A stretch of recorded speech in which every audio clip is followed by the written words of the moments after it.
ഒന്ന്, ഈ വാൽമീകി ഒരു കീഴാളനായിരിക്കാൻ സാധ്യതയുണ്ടോ?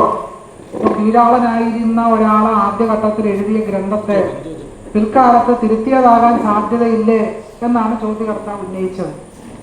അതിനകത്തൊരു ചെറിയ ചരിത്ര പ്രശ്നം കിടപ്പുണ്ട്. ആ ചരിത്ര പ്രശ്നം എന്ന് പറയുന്നത്, ഇത് ക്ലാസിക്കൽ സംസ്കൃതത്തിൽ എഴുതുന്ന ഒരു ഗ്രന്ഥമാണ്. അപ്പൊ അന്നത്തെ കീഴാളരുടെ ഇടയിലേക്ക് സംസ്കൃത ഭാഷ വലിയ രീതിയിൽ പ്രചരിച്ചിരുന്നു എന്ന് ഈ വാദം കൊണ്ട് അംഗീകരിക്കേണ്ടി വരും. അങ്ങനെ പ്രചരിച്ചിരുന്നില്ല എന്നുള്ളതാണ് യാഥാർത്ഥ്യം.